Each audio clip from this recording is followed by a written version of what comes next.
Good afternoon, everybody, and welcome to our webinar this afternoon. My name is Nosiza Sebake, and I am going to moderate our session today. I am joined on this call by my colleagues Mark Napier, Dr. Mark Napier, who will be co-facilitating with me, as well as Majugu Rakwasha and Renee Raman. Just a few housekeeping before we dive into the session. Note that our session today is being recorded, and it will be available on our uKESA YouTube channel. That will be straight after the session. You'll have access to that. But also, if you link up to the invitation link that you received, you'll have access to the recording. Please keep your cameras off and your microphones off during the session, just to make sure that we have good quality recording.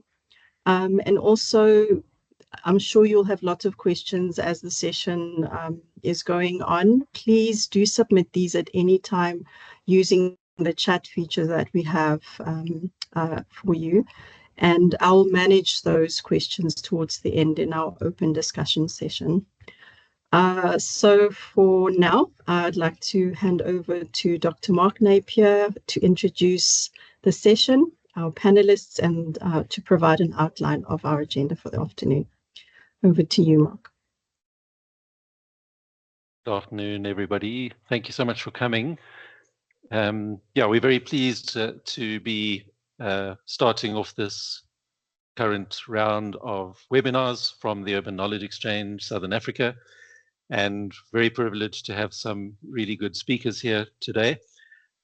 We've been interested for quite a time in the broader aspect of urban data science, and it was actually the GCRO who has been raising this issue for some time around how do we as organizations approach the whole area of urban data science. How do we do it? How do we apply it?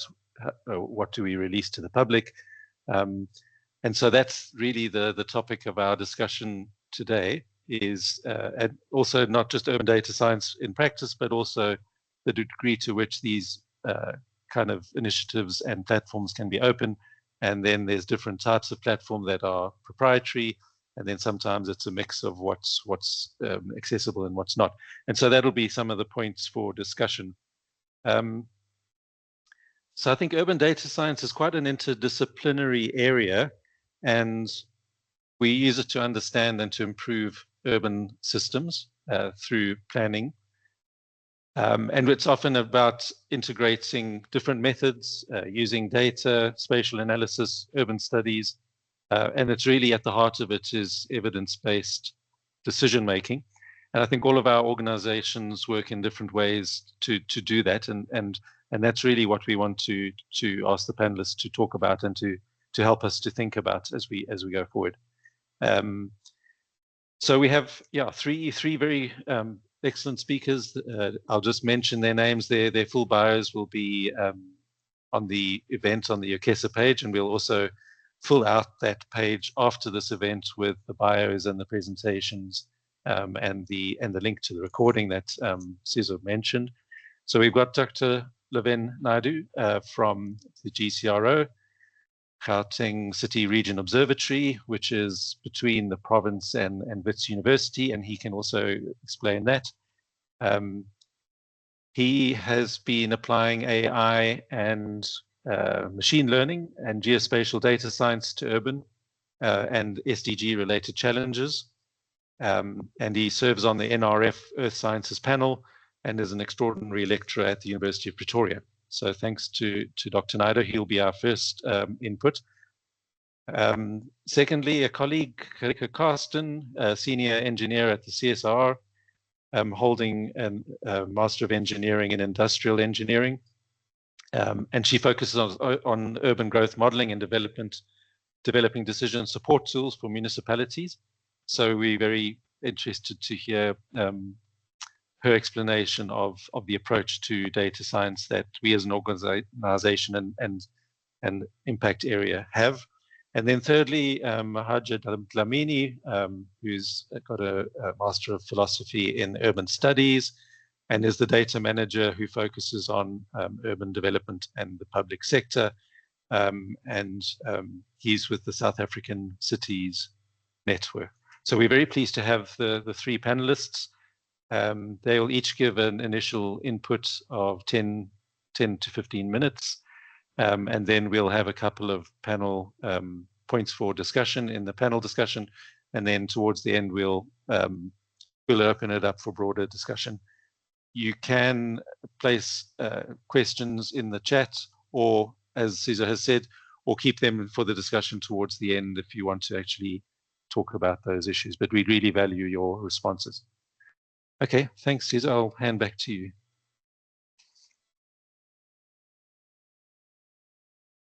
And Laverne, I will promptly hand over to you.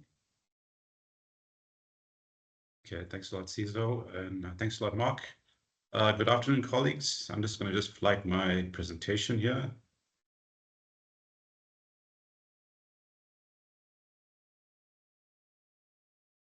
Okay. Say display settings. Okay. Excellent. Cool.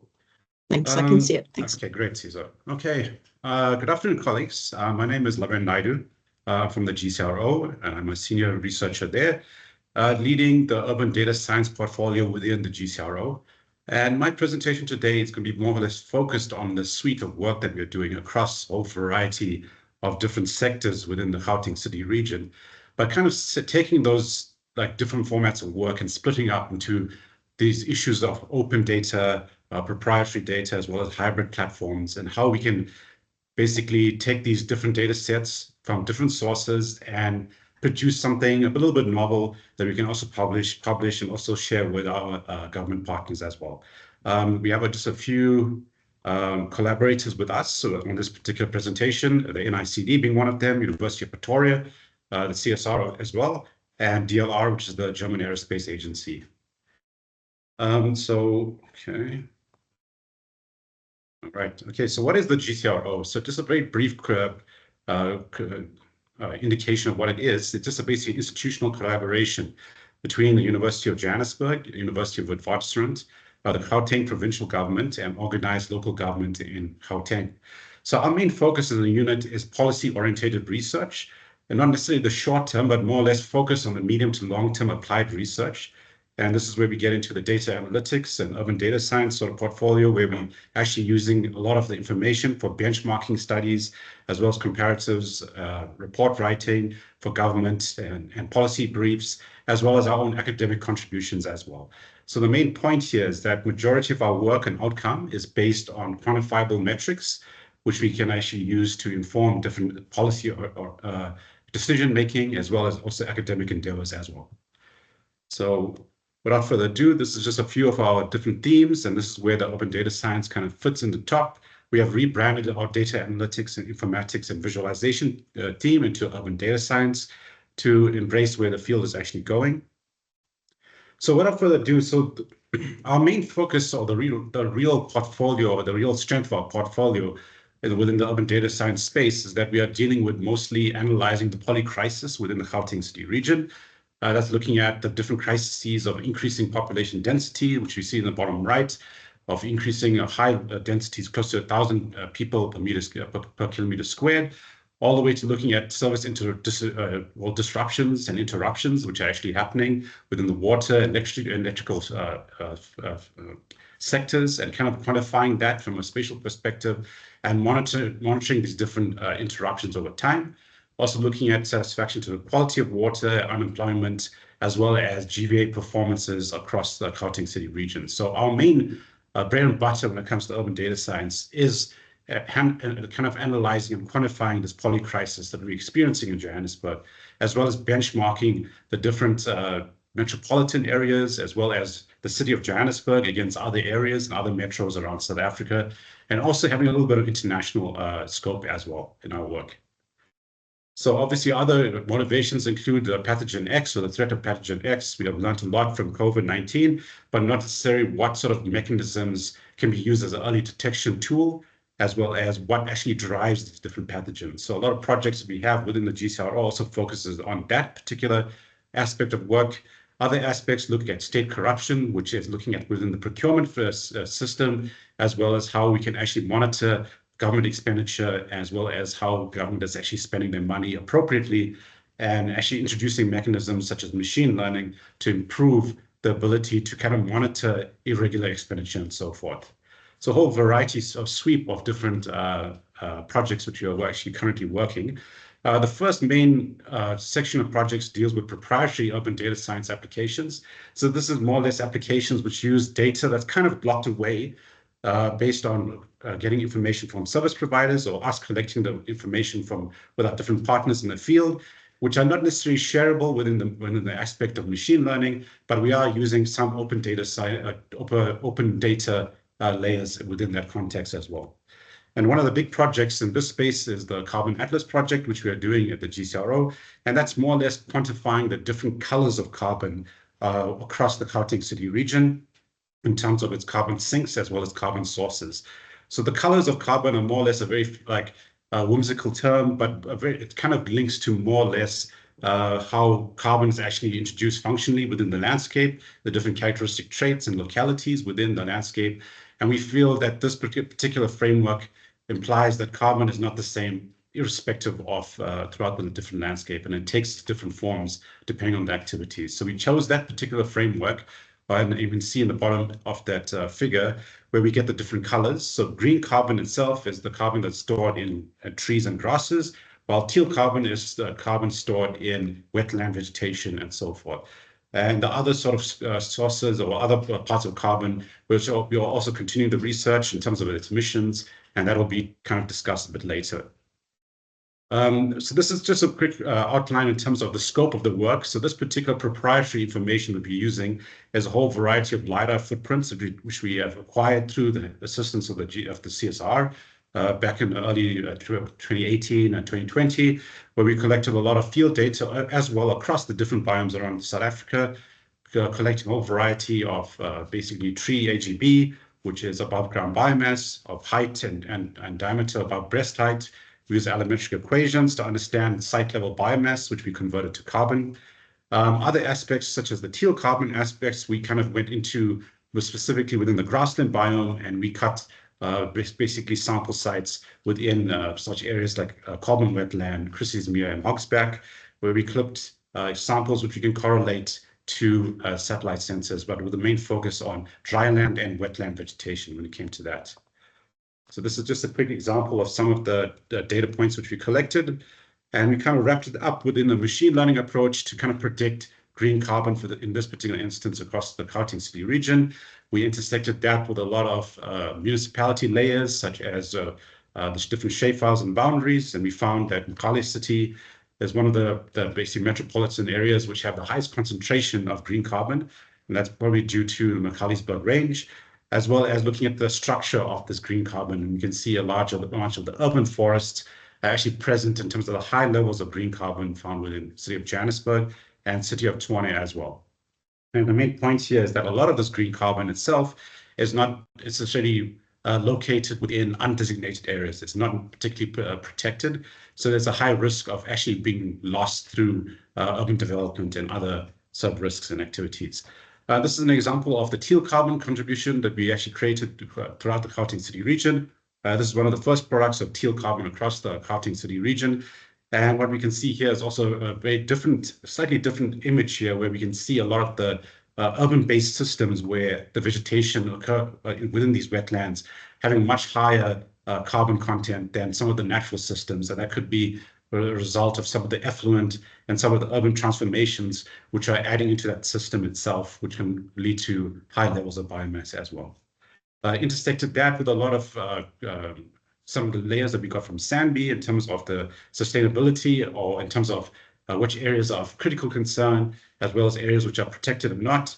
And what our results showed that between 60 and 66% of the stored carbon pool is actually not protected and can be considered critically endangered. So we're looking at a quantitative metric here of 8 million tons of carbon per hectare that needs to be kind of protected. And it's actually would be considered monitoring going forward.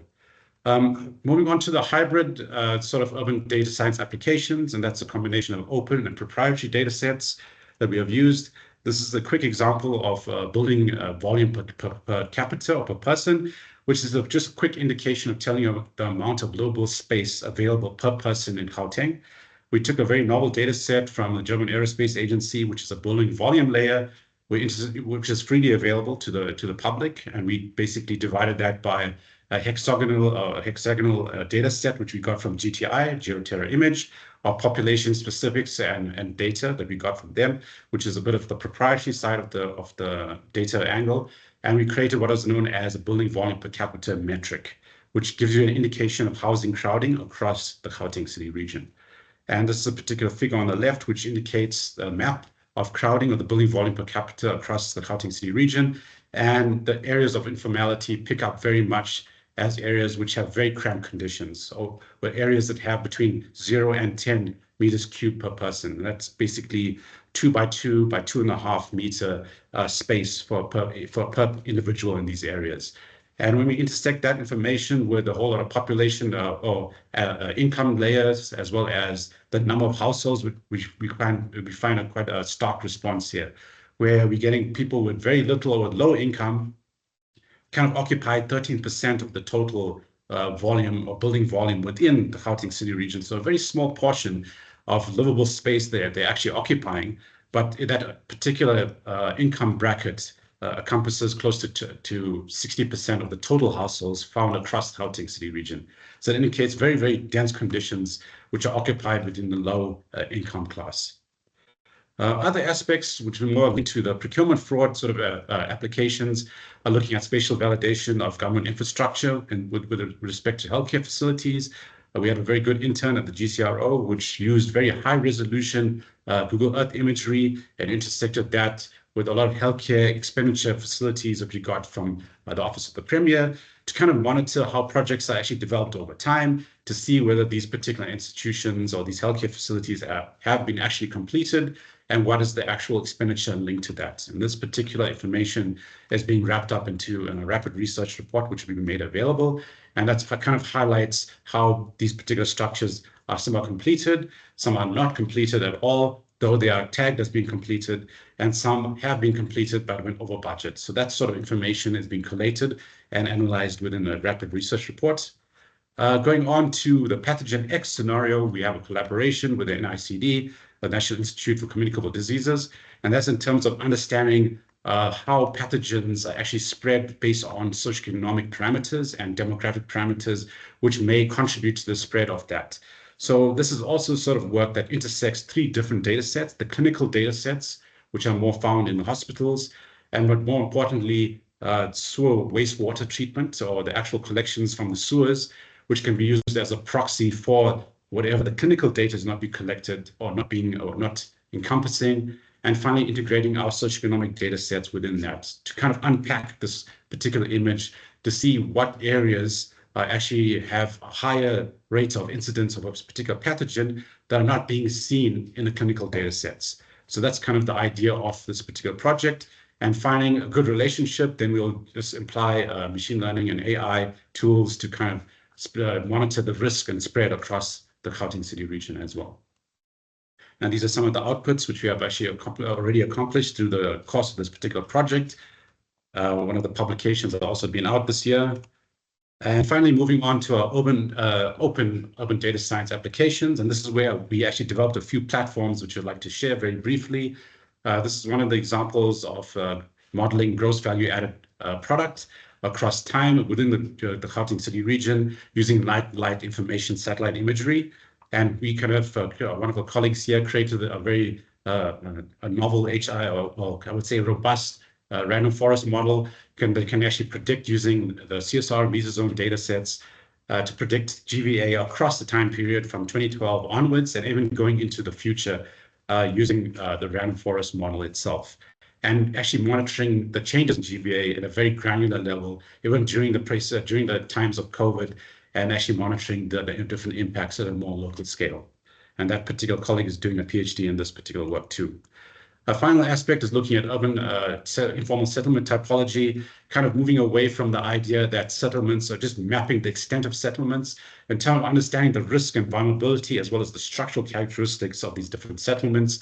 We employed a different typology model in which we incorporated different layers of freely available and open source GIS information, looking at like wetland layers, the protected and irreplaceable layers, slope data sets, settlement structure, urban area, and so forth.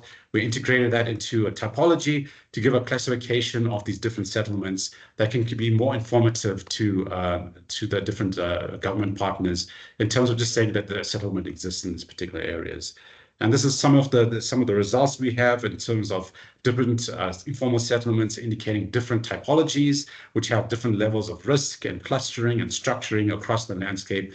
And if we intersected that with time, we're seeing a very different result as well as across time, where some of the more established townships are showing a bit of a more tighter clustering, which kind of have a lower risk, or kind of a higher risk, sorry, than some of the newer informal settlements as well. And finally, I'd like to conclude, colleagues, with this particular work that we do, which is one of the flagship programs within the GCRO, and that is understanding the quality of life of citizens in Gauteng. So every 2 years or so, we run basically a province-wide survey, attitudinal survey in which we ask people of the public close to 200 questions about how they feel about the different politics within the environment of Gauteng, the different access to service delivery, the different challenges and issues in which the different individuals face. And we collate a whole lot of that information and create various reports, such as data briefs, as well as we spin off this information into different visualization tools or platforms in this particular case, which are completely openly available for the individuals of the public to access, as well as download the core information or the core survey information themselves, so that they can actually produce results in their own particular work. And this particular survey that we've been running is every 2 years, but we've been continuing doing this since 2009. And we are currently finished our last iteration of Quality of Life Survey 7, the end of last year. And we collected this particular information into a data viewer, which can be accessed in one of the URLs on the slide. I can definitely share that, as well as which this particular platform itself shows the different attitudinal responses to these different questions and how they change over time within the different iterations of Qual 5, 6, and 7, from a graphical and a spatial context, as well as looking at more or less a graph context in terms of a numeric value, in terms of understanding satisfaction and dissatisfaction across a variety of themes within the Gauteng City region. Just on the last slide here, colleagues, is looking at one of our additional outputs or platforms, which is kind of a spin-off from the Qual viewer sort of work, as well as the Qual survey. And that is known as Gauteng Village of 100 People, which won one of the best digital humanities visualization awards in the NIHSS 2025 earlier this March. And this particular platform is just taking that information and distilling it into a simple crowd within a plaza in an open interactive tool in which I can ask these 100 people particular questions, like saying, okay, how satisfied are you with your life within Gauteng? And the different crowd itself splits up into different percentages to indicate whether they are satisfied, dissatisfied, some are indifferent, and so forth. And colleagues are definitely encouraged to visit this particular platform. These different little eyes that you can see around the periphery of this image, different data briefs that we actually wrote and drafted based on these results, which colleagues can actually view and download and access themselves. So with that, colleagues, I would like to thank you for your time, and I appreciate any questions coming your way.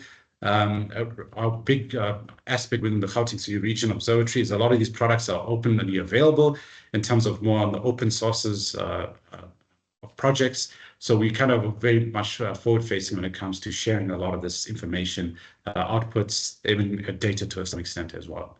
So thank you, colleagues. So I'd like to stop my presentation here. And yeah, appreciate your time.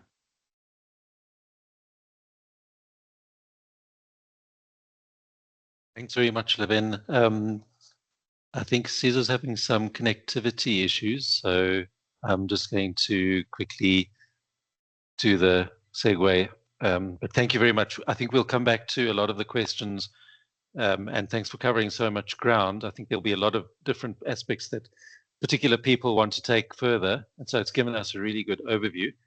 Yeah, so let me then hand over to CSR's Karika Karsten, who can then take over on the presentation. Thank you. Thanks, Mark.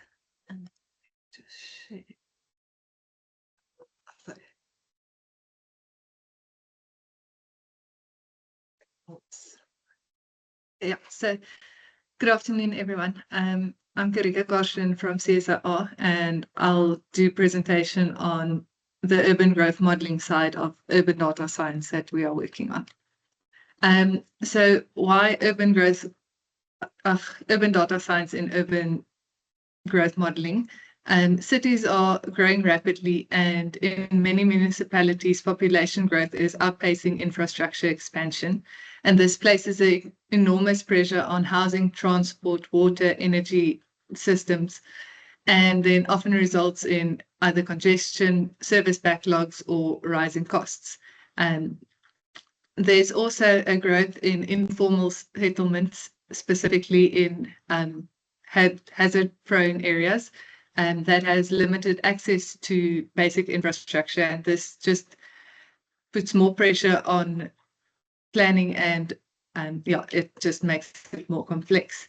So traditionally, urban planning has been a reactive process, but with data science, there's now a proactive shift to evidence-based planning, and urban growth modeling and simulation modeling allows users to test the impact of different strategies before decisions are made.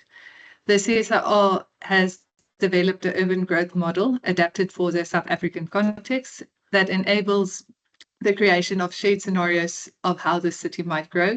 And then these scenarios are developed collaboratively and serve as a common reference point for the municipality to do additional planning on.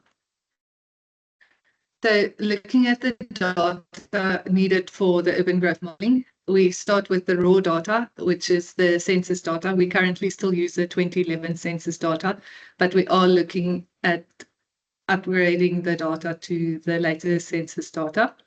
And then we have the building-based land use data, the valuation roles, public transport data. That's in GTFS format, which stands for General Transit Feed Specification. And then we use the road network and then household travel surveys. And then the raw data is then converted into the final input data, which is the households, the persons, the buildings, jobs, origin and destination matrices for the public transport and private transport. Then the analysis zones. We use 1 square kilometer zones mostly throughout the province. And yeah, it's based on the enumerated areas, but in high density areas, the zones are smaller than 1 square kilometer. And then the last two final inputs is then the household control totals and the employment control totals. And then the urban growth model, additional data that is used there is the development plans of the municipality or the province, as well as the desired land use mixes. And then finally, once the urban growth model has run, we get to the detailed spatial demand data, which gives in that 1 square kilometer grid the population, the household, the housing types, and the jobs data.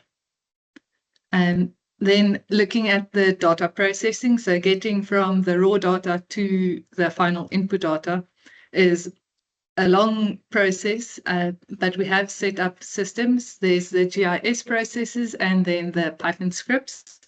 The GIS processes has more to do with creating the initial zones, including the building points data, the points of interest, the wards and suburbs levels, then to finally calculate the developable land.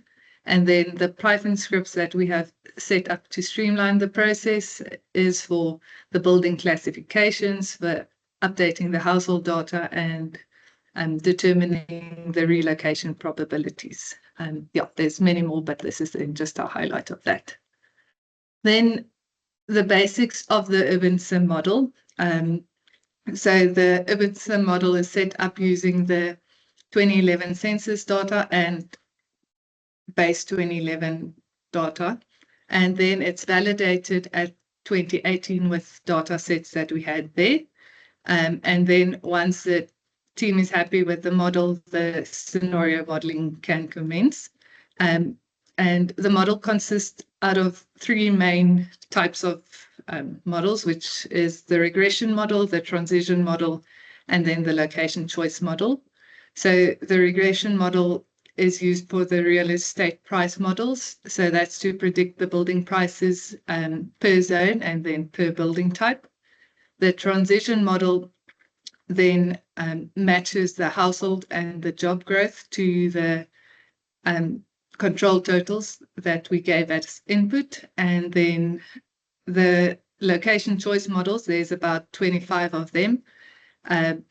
That's then the location choice for the specific residential unit. So what influences a specific residential unit type to be built in a specific area.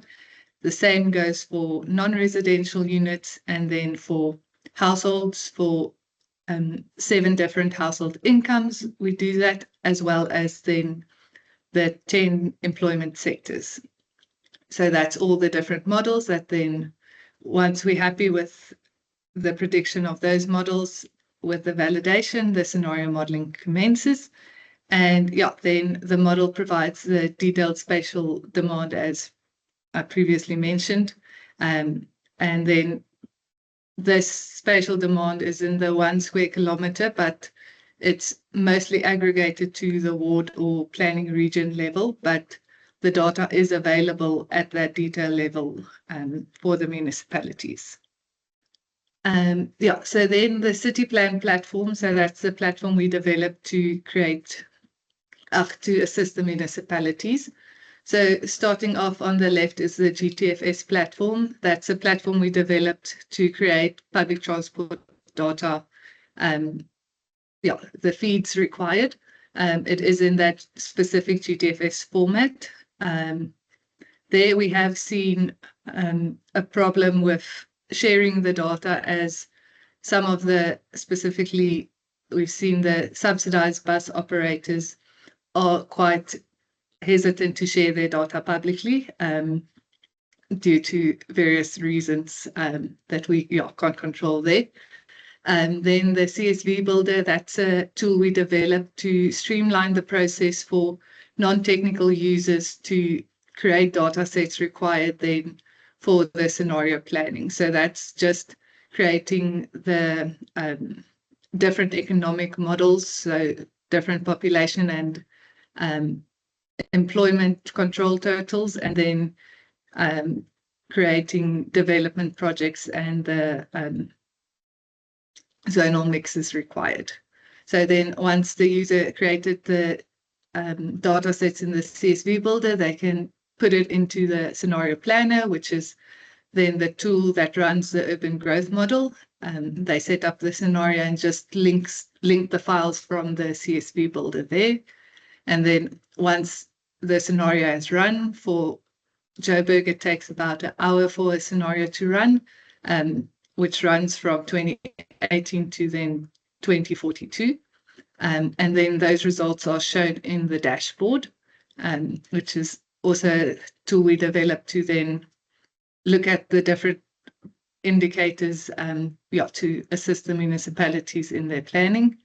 And then at the bottom, there's additional tools like the social facilities and the functional integration platform, which is also key tools to then use this output for municipalities to plan further. I'll just show a few results based on a case study that we did for Joburg. So on the left is the analysis unit. As you can see, there are a couple of squares.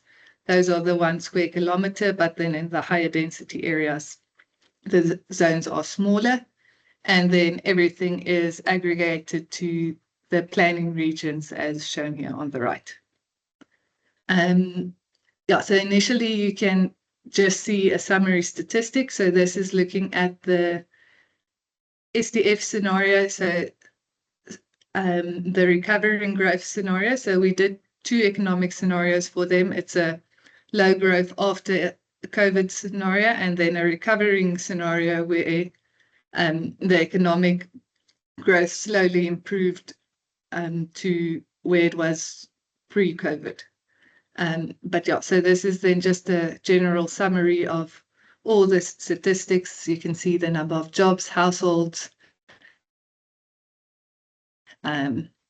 We, for them, did some work on revenue modeling to predict the revenue they can expect, as well as then different income groups, the household breakdown, and yeah, income diversity as well.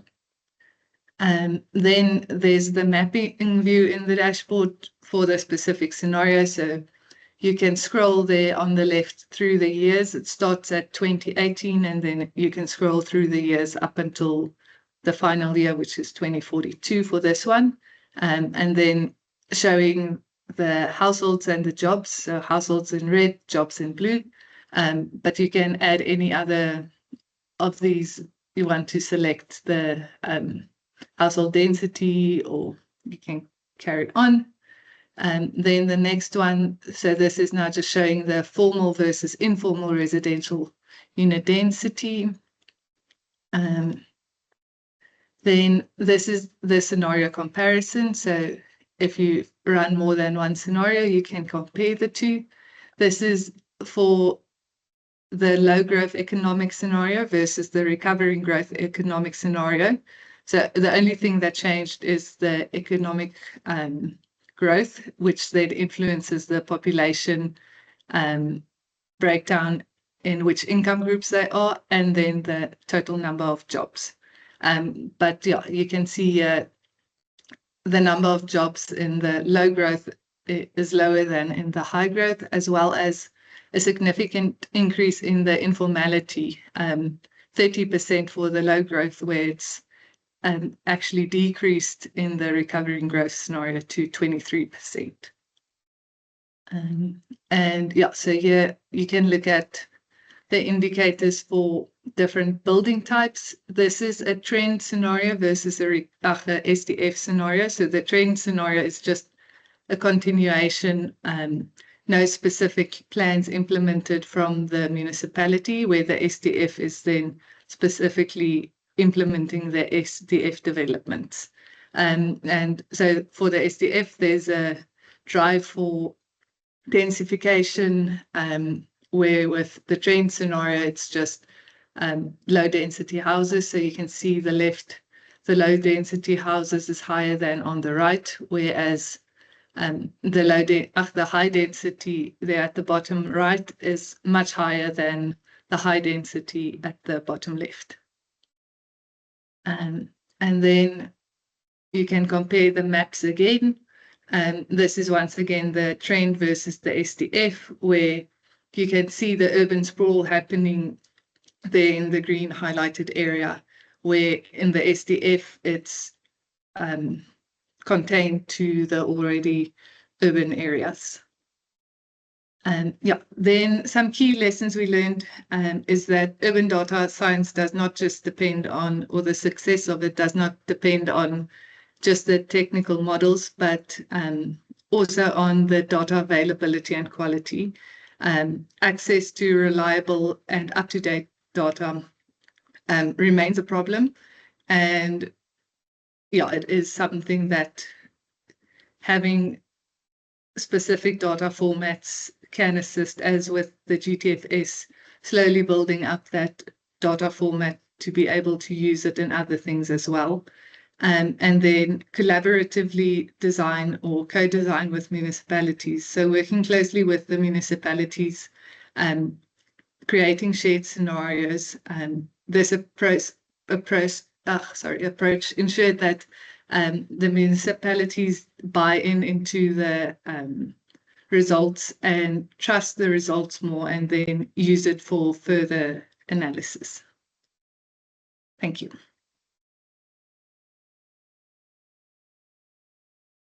Thanks, thanks, Greta. And I'm really happy to see the questions are coming through on the chat, and thanks, Laverne, for addressing those. Please keep those coming. And Majaha, if you are on, if you could please just indicate by switching on your audio and your camera on, just so that we can see you and hopefully hear you too. Yes, I am Excellent. Here. Yes, okay, awesome. Great. I am sharing my screen. Okay, I can see it. Okay, fantastic. And it's on presenter mode. Okay. Yes. Thanks. So thank you once again for the opportunity, and good afternoon to everyone on the call. My name is Majaha Dlamini. I am Urban Data Manager from the South African Cities Network. So for colleagues who are not familiar with the Cities Network, we are a network of cities and partners. We, of course, work closer with cities through research, knowledge sharing, peer learning, as well as innovation. So what drives our work, or what drives us, is that we do this work to encourage the exchange of information and best practices in urban development and city management. So just giving a context to the work we do in the programmatic themes that anchor our research in the organization. We have 5 programs with different focus areas.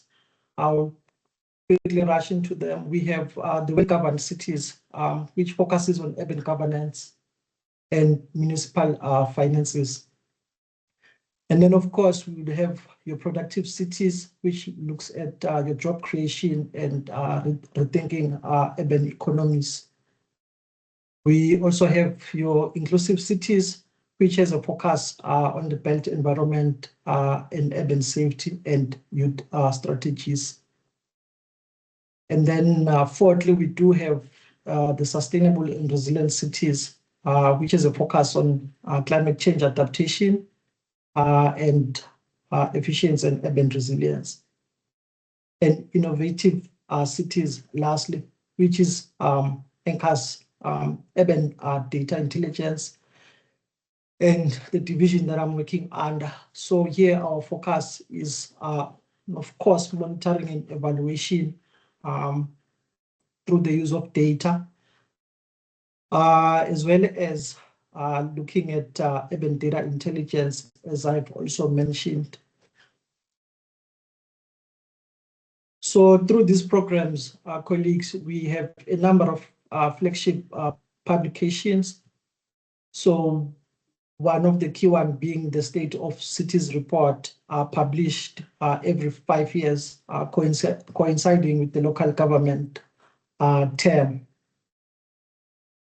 Then we also have, as I've mentioned, we have a focus on city finances. We have the State of City Finances. We have the Urban Safety report. We also produced a number of reports on the extended or the expanded public works program. And a bit of out of scope, we do from time to time profile intermediate cities, and there's a report on that. This is just some of the work that we do, and it's not exhaustive. I have shared with Matsubu the link to our publications. So that was just to give context on today's topic, whereby I'm then going to focus on the South African Cities Open Data Almanac. So the Cities Almanac, as it suggests, it is an open data platform that the SACN developed with its partners at the time, known as the Open Cities Lab. So, but before I get into that, I want to briefly just highlight some of the considerations and some of the context at the time that led into the development of this open data platform. So as I've mentioned, through the reports, the Cities Network collects huge volumes of data on different indicators and different themes. So then what happened over the years through that process, it was the realization of the difficulties and challenges of accessing our data coming from cities. And this then prompted the Cities Network to get into a detailed study of understanding the data ecosystem in cities. And these are some of the challenges that we identified, some of which are still relevant and some which are not. And I share them for that purpose, for us colleagues to also reflect on. Again, not just for the sake of mentioning challenges, but also seeing them as opportunities. So one of them was that there were issues around intercity reporting, that there was differing mandates between departments within a city, which resulted in fragmentation and duplication of data within a city. Secondly, then there was also an issue of intergovernmental reporting. You know, cities were or are still heavily burdened or overburdened with compliance reporting and with data requests also coming from other spheres of government. Then, of course, the issue of access to responsive and city-focused data. That was also highlighted as an issue, that there wasn't so much of city-centric data, much as there were data sets that were coming from the likes of your Census A and so on, but were often not aggregated to a level that would be useful to cities. And then, of course, you know that cities have a responsibility to share information through the PIA Act. But meeting that obligation was also a challenge in a sense that there were no dedicated resources to attend to data requests. This one is always mentioned in every conversation similar to this, city silos. That was also highlighted. It is still an issue. We can reflect on that later on. Then moving right along, this detailed diagram was then formulated. It is also just to give you a context of what was understood at the time, which may still also be relevant again. You would have your national sector departments and supporting departments such as National Treasury, which were identified to be compliance focused on the data that they requested from cities. And then you also had the likes of our organization, the SACN, and organizations such as SAND being diagnosed to be under-resourced and having overlapping mandates. So I'm not going to mention all these challenges exhaustively, but just to say this is how far deep the situation and the ecosystem was analyzed. So what came out of that was then, or what was then proposed out of that was a common data framework for cities, shortly called the CDFC, which then proposed some of these key components that would form part of the solution.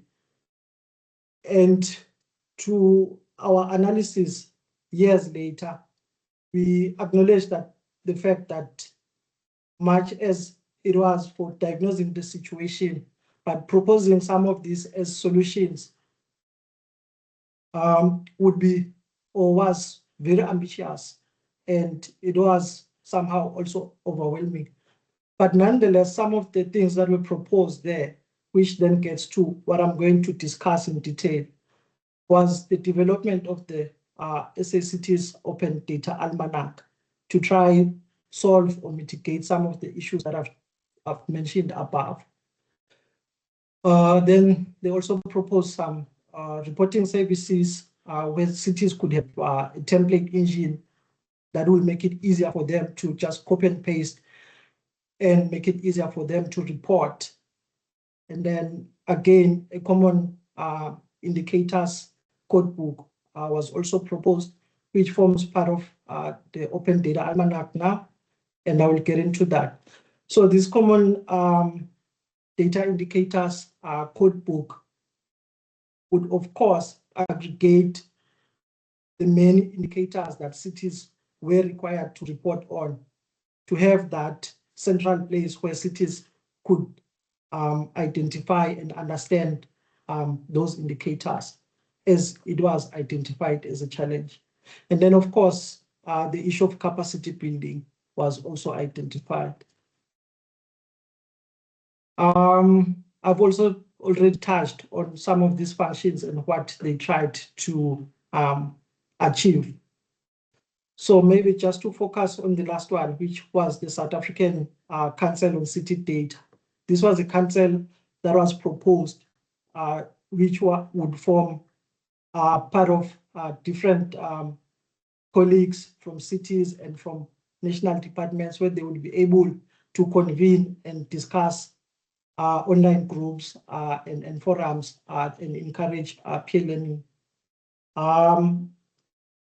This was already pre-COVID around 2018, 2019. So it was somehow ahead of its time, as we are having a similar forum to that which was proposed right now. So then, of course, then the platform as comprehensive it was in its conceptualization. It was anchored on, of course, being an open data and, of course, promoting data sharing, as well as providing data analytics anchored on human systems, processes, building capacity, as well as literacy. So now getting straight into the platform itself, this is the interface of the Open Data Almanac. So as it was framed at the time it was developed, it was seen as a city-centric data portal that would provide evidence, analysis, and insights of current and comparable information about cities in helping them to drive evidence-based decision making and reporting. You could hear the emphasis on reporting. I think at the time that was the key issue for cities, and the almanac was developed to provide relief to that challenge. So what I've also screenshot here is the code book, as I said, is the list of common city indicators. So the code book provides definition of those indicators. It also provides methodologies of how each indicator is being collected and indicated availability of that indicator. What I must say that the code book is still there, but it does need an overhaul and need some update. As you can imagine that the data indicator environment or ecosystem keeps on evolving. Then here on my far right, I'll have the list. Here on my far right is again another toolkit coming from Skoda, or Open Data Management System. This data management system was also developed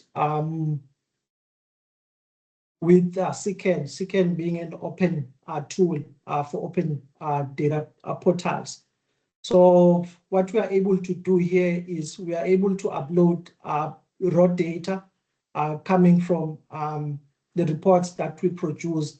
So if you go there, you would find a number of data sets that would otherwise be insights coming from our reports, the ones that I've mentioned earlier on. So there people are able to then download, anyone can download this data following the principles of open data, can download the data for your own use for free and so on. So over and beyond the data management system, we also had a functionality of dashboards. Some of them are still there, but like I said again, most of the stuff has not been updated for a little while now. We also had data stories as well as the code book that I've mentioned. So some of the lessons that we've learned through this process was that, of course, like I said, it was an ambitious project, but nonetheless, the lessons were so valuable that it took us to understand that the ecosystem is complex and often less coordinated. And the city's network had a fair share of its role in trying to coordinate the environment, and we continue to do so, playing our little role. Then again, there's the issue of capacity building and technical expertise in cities.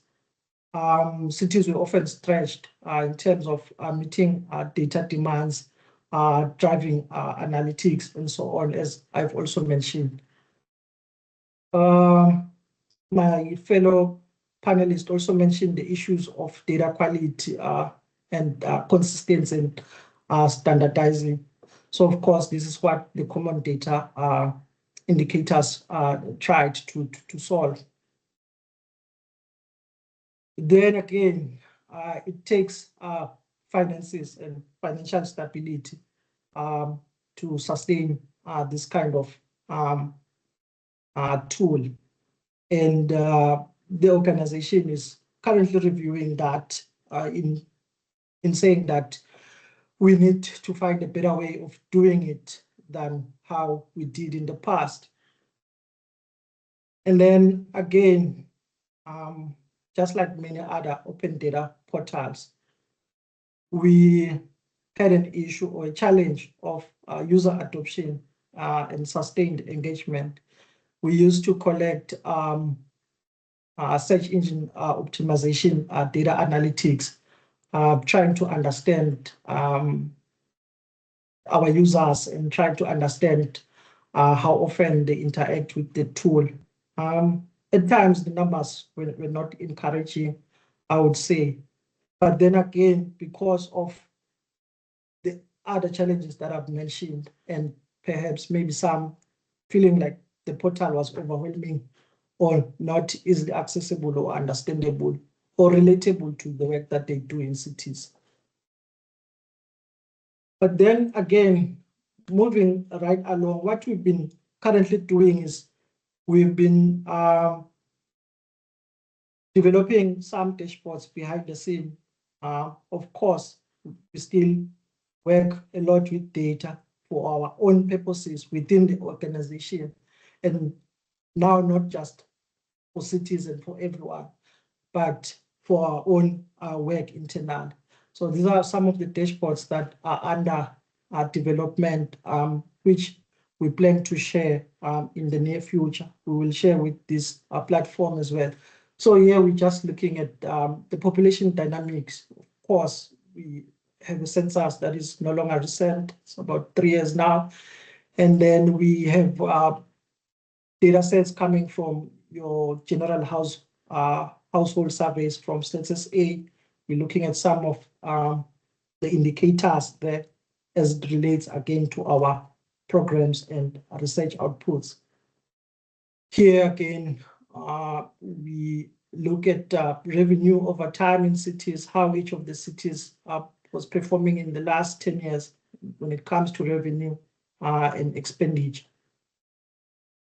And this, again, I must say, is being made possible because of the data that is emerging from various partners and stakeholders.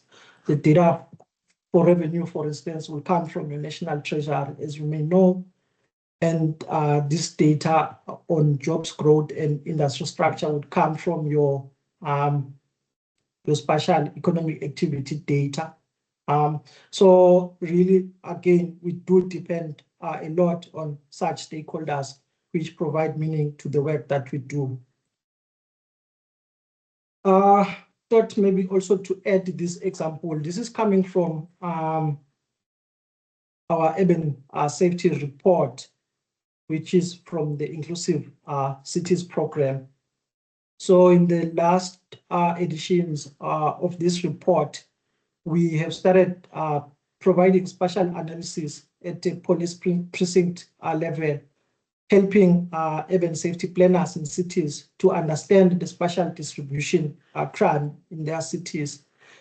And feedback coming from colleagues working closer with such city practitioners is that this kind of analysis at this level has really been helpful for them in fighting crime in their cities and allocating resources appropriately. Before then, the report would just provide some normal graphs in terms of like the numbers in how each of the crime indicators were performing, but this definitely produced a different lens to the analysis of crime statistics in our cities. So that being said, starting from late last year, we identified a number of data sets that would want to share public. So what we would do almost every week or bi-weekly, would also produce data stories on our social media platform.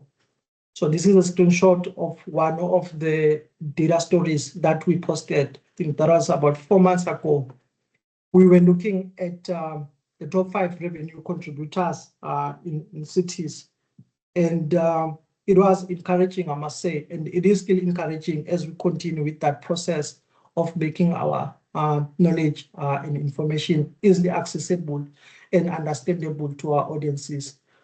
What's encouraging with that work is that it has encouraged cities and city practitioners and other stakeholders, such as your researchers and so on, to really engage and contribute to these conversations.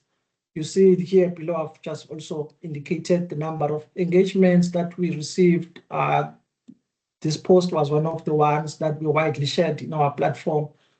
So this is to say that we do not, or you do not have to have a dedicated platform to share this kind of information, but you can leverage on the existing platforms such as your LinkedIn to share this kind of information to our audiences. So that being said, this is again where we also get to engage deeper with the city practitioners we work with. We call these reference groups. For instance, we have a built environment integration reference group. We've got the EPWP reference group where our practitioners within that space do convene, I believe, once a quarter with our colleagues to discuss and to share knowledge around that. And then again, we've got this one that I've mentioned on urban safety. So that being said, thank you so much, our colleagues. I'm looking forward to the discussion. I'll end the presentation here.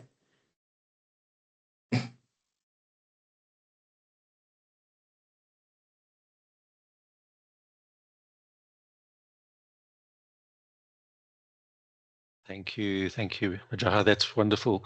I wonder if I can ask the panelists to just switch on their cameras. We're just going to have a couple of questions, but sort of guided discussion now, and then we'll come back to the open discussion just now after that. But yeah, no, thank you to all of you for that. And I think, Majaha, you've answered the sort of first question. My first question was going to be, how do you manage to balance between sustaining your platforms and sort of raising the funding that's needed to keep them going? But I think you've answered that in a lot of detail already. I just had one associated question is, in the organization of Cities Network, and if you're in a position to answer it, which of the data platforms would you continue as part of your core business, and which of the data platforms might be more susceptible to funding changes? So obviously there's things like the State of Cities report. That's a flagship publication that's driven by data that comes around regularly, and you as an organization would keep that going. The one that the SCODA one is more susceptible to funding changes. But yeah, just a quick comment, but you said a lot already, a quick comment from you on that balance between funding and ongoing initiatives. And it's a challenge for all of us, I think. Yeah. So of course, our core research work will continue, and it is somehow not attached to the Open Data Almanac. It's almost working parallel to each other. Ultimately, it was supposed to interface both the research as well as the platform. You would have seen that we do have raw data sets coming from the analysis of the insights from those reports into the platform. But that was just an add-on. Otherwise, they don't really affect one another. And then again, to provide more context, you may know that, like I said, the platform was through a partnership. And through that partnership, the Cities Network worked with the Open Cities Lab. And at the time, they were able to access some funding to develop the platform to where it is today. But over the years, running that, the organization realized that it will require a lot of funds, and yeah, and which is something that we are currently reviewing. Again, also taking into consideration how the ecosystem is evolving and how we do not want to duplicate some of the efforts. So yeah. Yeah.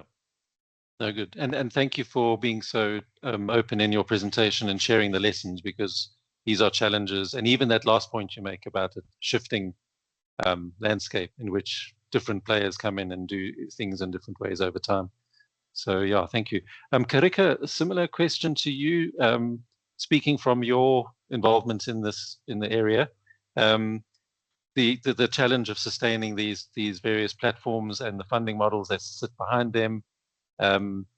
Obviously, CSR's got a small amount of parliamentary grant, but these days it's kind of less than 20% of our operations. So yeah, any comment from your side apart from what you've already covered? Yeah, thanks, Mark. Yeah, so I think from our side, the funding is, yeah, as you said, there's a bit of the parliamentary grant that we use for R&D to improve the systems, but then it's partnerships or contracts with the municipalities. Those contracts are, again, a bit of a problem sometimes because the work spans across such a broad area. It's not just housing, it's not just infrastructure, it's everybody. So that sometimes can be an issue. But yeah, so it is some development from us, but then yeah, partnerships or contracts with the municipalities. Yeah, good. Thanks. Lavin, from your side, I mean, you've got a very ambitious range of urban data science initiatives, so it's a bit more difficult to answer. But that balance, and then maybe your underlying funding is there, but you know, if you give us a bit more insight into that. No problem, Mark. So in a nutshell, Mark and colleagues, the GCRO is, I would say, majority of it is of the running costs of our projects, and including our own salaries, are covered by government funding, just because we are a partnership with the universities and the government entities within Gauteng. That being said, the actual cost to establish, for instance, the quality of life viewer, as well as the Village of 100, for instance, and keep those going are not necessarily the costly issue here. For us, the big cost is the quality of life survey, which is, I would say, quite astronomical in terms of its pricing for a unit of our size to kind of initiate. So our challenge is that to kind of continue that relationship and cross collaboration with government entities for this funding to continue our survey. So that particular approach we had going since 2009, so it hasn't really failed us yet, but there are tougher economic climate nowadays. So we are looking at other ways to kind of, I would say, streamline the qual survey sort of approach to kind of make it less costly in terms of its collection of that data points, because a lot of the data points is in-person interviews. So there's definitely some room to kind of pivot and use other alternative technologies, alternative means to extract that data. And once we have that data, we can definitely use it to update our existing platforms which we do have. In terms of other projects, we still continue going based on our funding, what is available. We don't have necessarily timesheets which is very similar in some of the science councils and so forth. So we don't necessarily have a cost to the different businesses or the university itself, because they contribute in kind in terms of their housing of our unit. So we are currently, in relationship with these established relationships, which go back to in the early 2000s. But definitely, Mark. So we're looking at pivoting in terms of continuing this work in different studies going forward. So I hope that answered the question. Yeah, brilliant. Thank you. Sure. Then just a second question while we're still in the panel section, and I'll start with you again, Laven, and go back to Karika and then Madaha. This is quite an open question. What are the main challenges you have faced? I mean, apart from the funding ones that we've spoken about in the use and applications of your applications or your apps, and are you seeing impact? So if all of this is aimed at some kind of impact, putting people in a position of greater knowledge, policy, advocacy, impact, take up of the information for behavior or policy and program change. So it's that sort of, Sure. What are the main challenges around sort of the uptake, etc.? Thanks, Mark, for the question. In terms of the main challenge, I would think it's the proprietary data sets which we use in a lot of our projects, particularly GTI or Geoterra image. A lot of external people contact us and they see we're doing a particular project and they want to know if a certain data set is available. Unfortunately, we can't distribute, although we have a relationship with GTI to kind of use the data, because we do pay for that data, but we can't necessarily transfer that data to other external parties. So that's for that reason, it frustrates a lot of users when they kind of contact us and they're like, oh, you're doing some cool stuff. I hear your organization is frontward facing and we have open data policies, but certain data sets are locked away because we have a relationship with these companies in terms of that. But our outputs are still available and made available to different colleagues.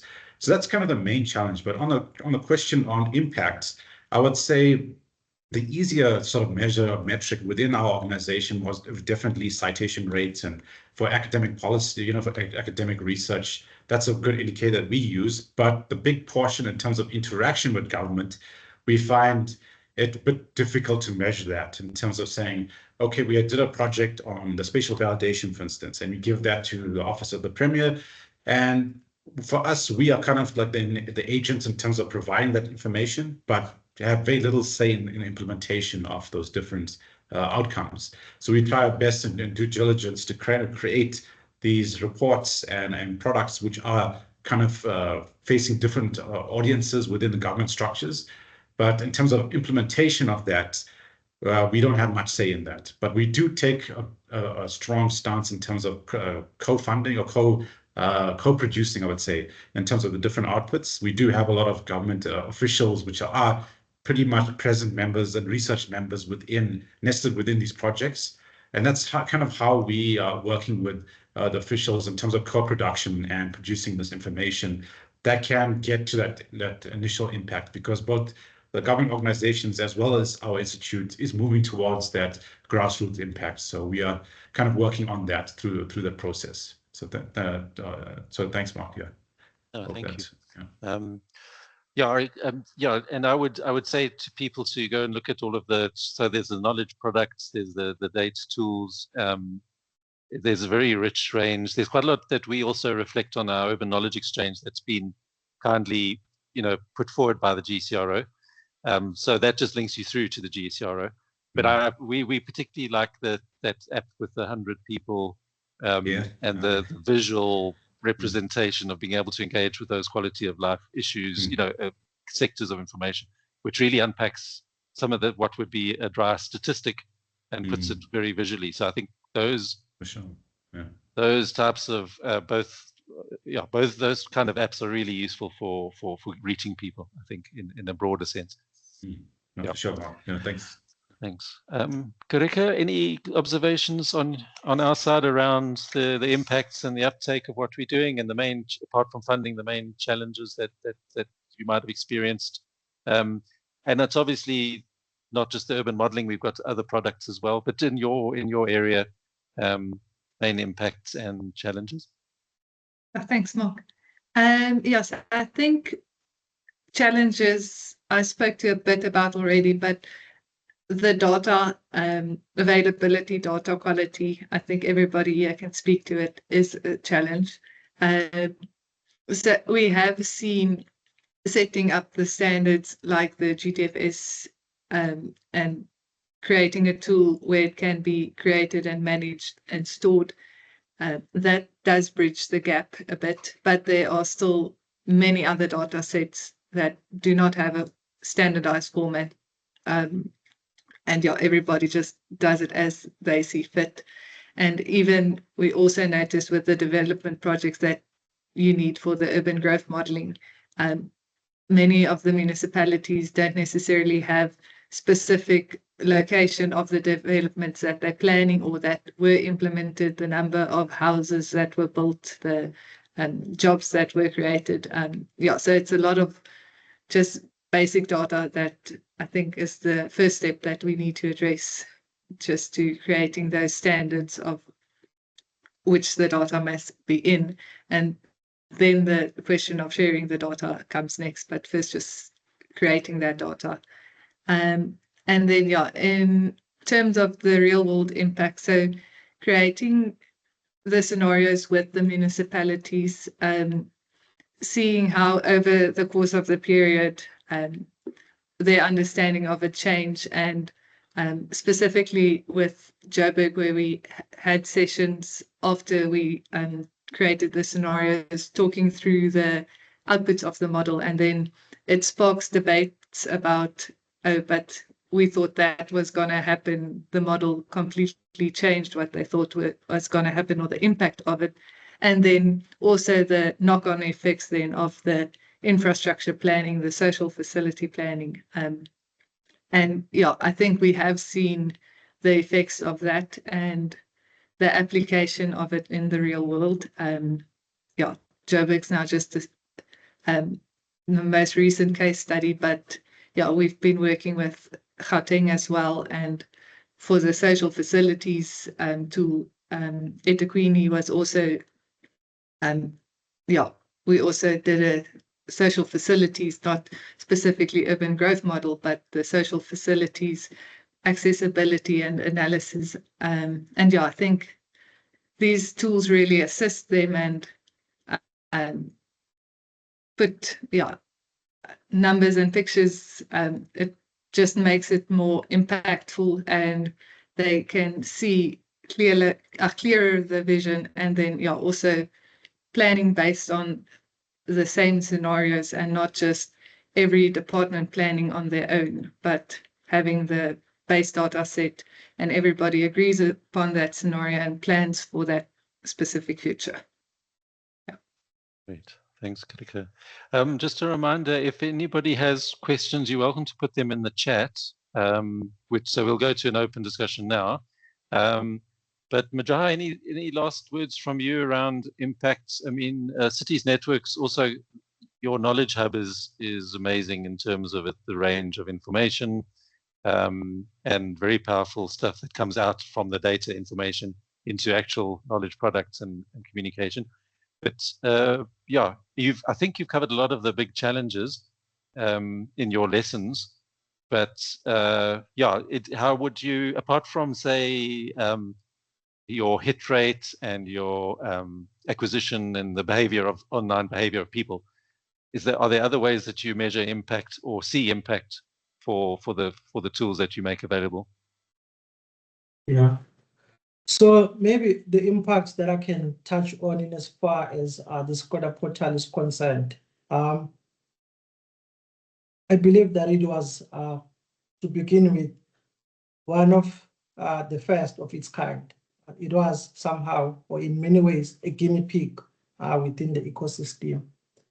So what it did, it gave us an opportunity to understand the importance of data management within the organization and with the cities that we work with, because you can imagine the exchange and symbiotic relationship that we have. It's data in and data out. So that exposed a lot of the challenges and the loopholes within that system, and that encouraged the cities network to even go beyond just developing the Skoda portal, but also to work with cities and co-create data systems with them. We've worked with a number of cities. At first, we thought that creating a similar model to the Skoda platform would help them start collecting and storing data in central repositories. But we hit a snag on that. We realized that at times cities were not ready, and were also not integrated in putting together a data portal. So again, that was one realization for the work that we do and for the cities themselves. So the impact that came out of that was for cities to take a step back to say, how can you start with one or two departments where we could start encouraging the culture of data collection and data management. And we've done that successfully on a number of use cases within the cities that we've worked with.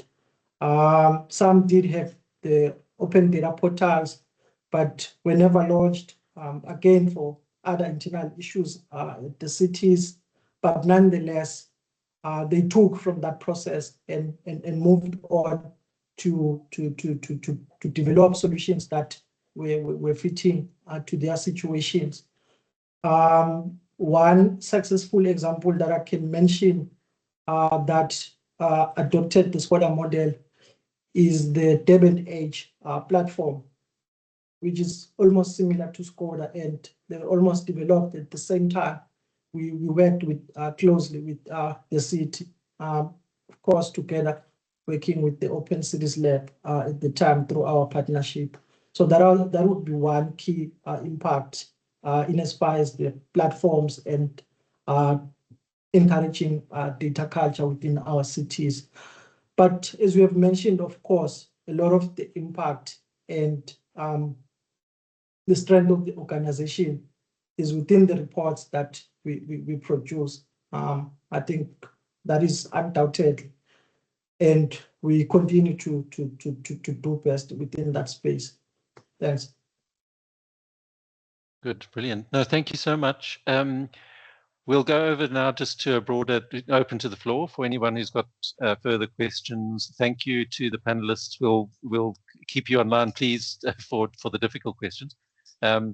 Then thank you for answering some of them already in the chat, but also if the audience wants to present a question in person, I think you'd have to raise your hand, and then we'd have to open your camera or mic and/or. But yeah, let me hand back to Nosizo to facilitate this.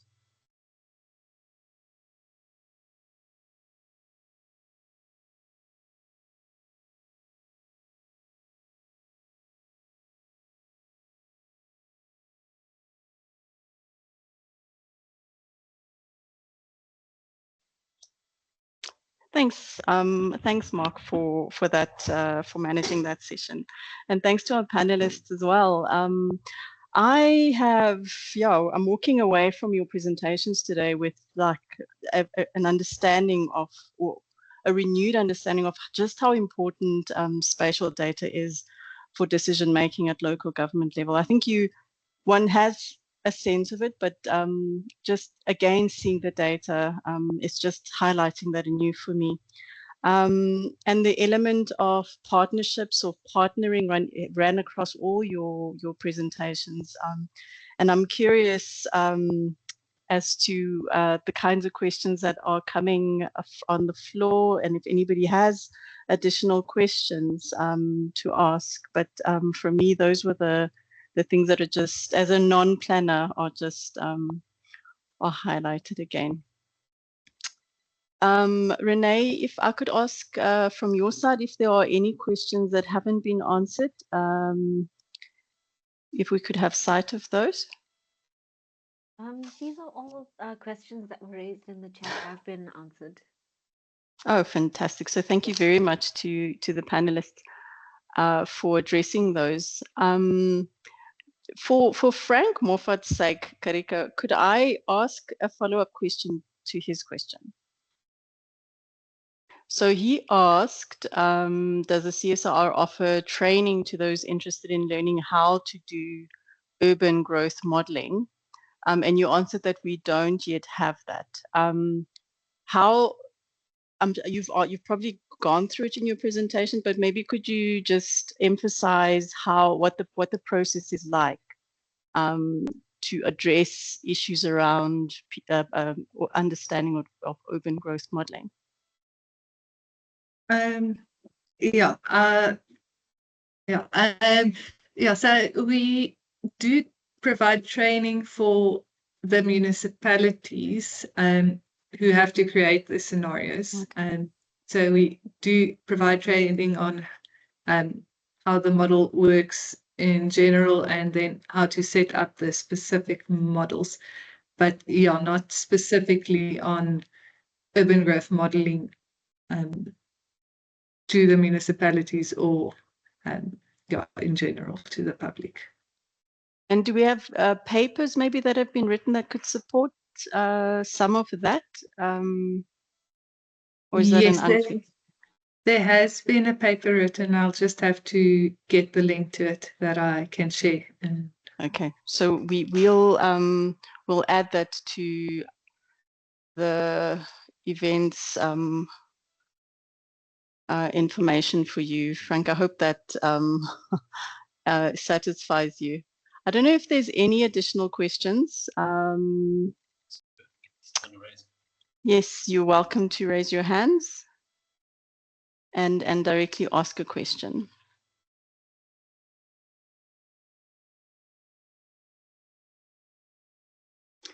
There is a comment from Yolandi who's thanked you all for the presentations and has encouraged you to explore a town observatory website. There's a link she's provided. And she thinks, Lavin, that you would be familiar with the work that they are doing in the UK. Yeah, Cecil, yeah, one of our colleagues is actually going across, I think, next month to engage in some of the work here with that. Yeah. Okay, so colleagues, just have a look. We'll put these as many of these together as possible in the events page. There's also one called Coloring Cities, which is quite fascinating. And I know a colleague of ours on the call may be involved in that work as well. Coloring Cities, that looks at just land uses and making use of colors, different colors, and mapping out different land uses in the UK. Okay, I don't see any hands. I think we did a good discussion today, and the presentations were really good. Okay, yep. So I'm just going to hand over to Mark, and he will wrap up for us for the day.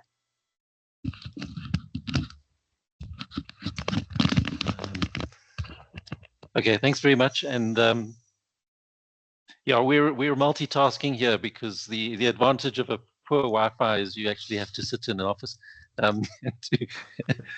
So Yeah, no, thanks very much, especially to our panelists for really rich inputs and sharing lessons that have been hard learned over the years.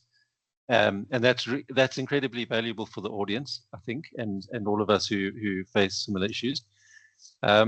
We'll, like we said, we'll build the event page. We'd ask the presenters can, if they're happy to share their presentations, we'll lodge those as PDFs on the event page.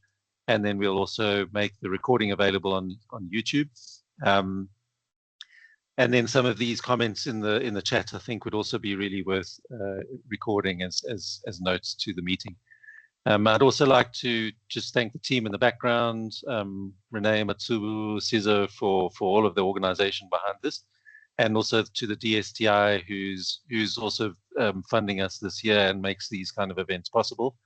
But yeah, and again, then thank you so much to the panel for your contribution of your time. And I hope that people can follow up with you and your respective initiatives and organizations to mine this really rich set of information. There's so many aspects. I'm certainly going to go and look at the housing and the crowding index, because I didn't know there was really something like that. And that's always been an interest. So I think people will have been, sparked, their interest would have been sparked by many things that you said.